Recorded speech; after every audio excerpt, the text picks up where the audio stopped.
Frankenstein Chapter 14. Some time elapsed before I learned the history of my friends. It was one which could not fail to impress itself deeply on my mind, unfolding as it did a number of circumstances, each interesting and wonderful to one so utterly inexperienced as I was. The name of the old man was de Lacy. He was descended from a good family in France, where he had lived for many years in affluence, respected by his superiors and beloved by his equals.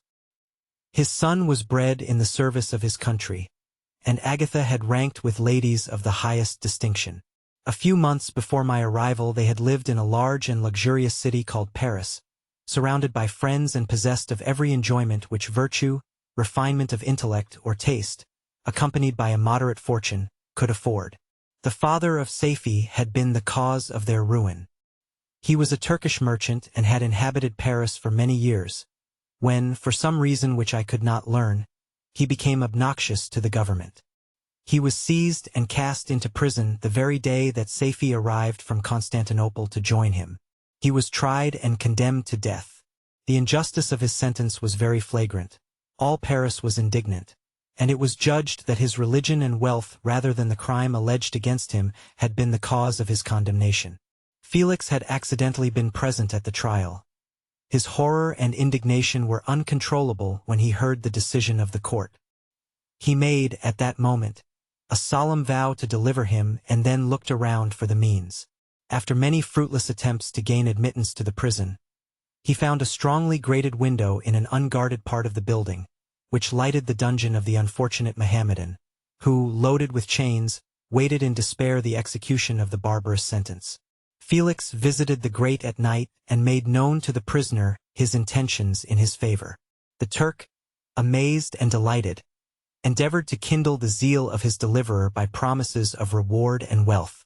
Felix rejected his offers with contempt, yet when he saw the lovely Safie, who was allowed to visit her father and who by her gestures expressed her lively gratitude, the youth could not help owning to his own mind that the captive possessed a treasure which would fully reward his toil and hazard. The Turk quickly perceived the impression that his daughter had made on the heart of Felix, and endeavored to secure him more entirely in his interests by the promise of her hand in marriage, so soon as he should be conveyed to a place of safety. Felix was too delicate to accept this offer, yet he looked forward to the probability of the event as to the consummation of his happiness. During the ensuing days, while the preparations were going forward for the escape of the merchant, the zeal of Felix was warmed by several letters that he received from this lovely girl, who found means to express her thoughts in the language of her lover by the aid of an old man, a servant of her father who understood French. She thanked him in the most ardent terms for his intended services towards her parent, and at the same time she gently deplored her own fate. I have copies of these letters, for I found means, during my residence in the hovel, to procure the implements of writing, and the letters were often in the hands of Felix or Agatha. Before I depart I will give them to you. They will prove the truth of my tale, but at present, as the sun is already far declined, I shall only have time to repeat the substance of them to you. Safie related that her mother was a Christian Arab, seized and made a slave by the Turks. Recommended by her beauty, she had won the heart of the father of Safie, who married her. The young girl spoke in high and enthusiastic terms of her mother, who, born in freedom, spurned the bondage to which she was now reduced. She instructed her daughter in the tenets of her religion, and taught her to aspire to higher powers of intellect and an independence of spirit forbidden to the female followers of Muhammad. This lady died, but her lessons were indelibly impressed on the mind of Safie, who sickened at the prospect of again returning to Asia and being immured within the walls of a harem, allowed only to occupy herself with infantile amusements, ill-suited to the temper of her soul, now accustomed to grand ideas and a noble emulation for virtue. The prospect of marrying a Christian and remaining in a country where women were allowed to take a rank in society was enchanting to her. The day for the execution of the Turk was fixed, but on the night previous to it, he quitted his prison and before morning was distant many leagues from Paris. Felix had procured passports in the name of his father, sister, and himself. He had previously communicated his plan to the former, who aided the deceit by quitting his house, under the pretense of a journey, and concealed himself, with his daughter, in an obscure part of Paris. Felix conducted the fugitives through France to Lyons and across Mont Cenis to Leghorn, where the merchant had decided to wait a favorable opportunity of passing into some part of the Turkish dominions. Saifi resolved to remain with her father until the moment of his departure, before which time the Turk renewed his promise that she should be united to his deliverer, and Felix remained with them in expectation of that event. And in the meantime he enjoyed the society of the Arabian, who exhibited towards him the simplest and tenderest affection. They conversed with one another through the means of an interpreter, and sometimes with the interpretation of looks, and Saifi sang to him the divine airs of her native country. The Turk allowed this intimacy to take place and encouraged the hopes of the youthful lovers, while in his heart he had formed far other plans. He loathed the idea that his daughter should be united to a Christian, but he feared the resentment of Felix if he should appear lukewarm, for he knew that he was still in the power of his deliverer if he should choose to betray him to the Italian state which they inhabited. He revolved 1,000 plans by which he should be enabled to prolong the deceit until it might be no longer necessary, and secretly to take his daughter with him when he departed. His plans were facilitated by the news which arrived from Paris. The government of France were greatly enraged at the escape of their victim, and spared no pains to detect and punish his deliverer. The plot of Felix was quickly discovered, and de Lacy and Agatha were thrown into prison. The news reached Felix and roused him from his dream of pleasure. His blind and aged father and his gentle sister lay in a noisome dungeon while he enjoyed the free air and the society of her whom he loved.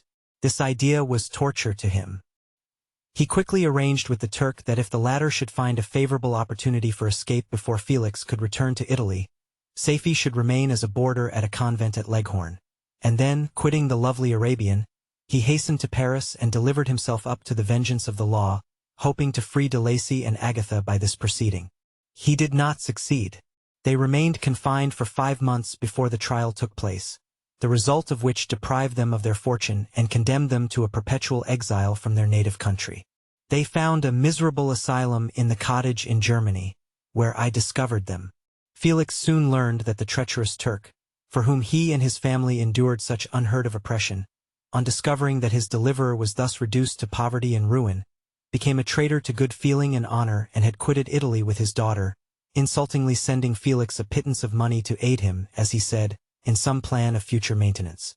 Such were the events that preyed on the heart of Felix and rendered him, when I first saw him, the most miserable of his family. He could have endured poverty, and while this distress had been the meed of his virtue, he gloried in it. But the ingratitude of the Turk and the loss of his beloved Saifi were misfortunes more bitter and irreparable. The arrival of the Arabian now infused new life into his soul. When the news reached Leghorn that Felix was deprived of his wealth and rank, the merchant commanded his daughter to think no more of her lover, but to prepare to return to her native country. The generous nature of Saifi was outraged by this command. She attempted to expostulate with her father, but he left her angrily, reiterating his tyrannical mandate. A few days after, the Turk entered his daughter's apartment and told her hastily that he had reason to believe that his residence at Leghorn had been divulged, and that he should speedily be delivered up to the French government.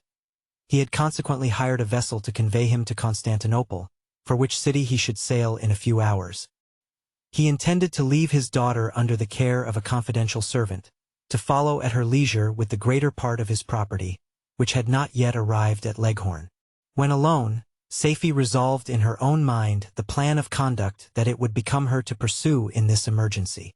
A residence in Turkey was abhorrent to her. Her religion and her feelings were alike averse to it.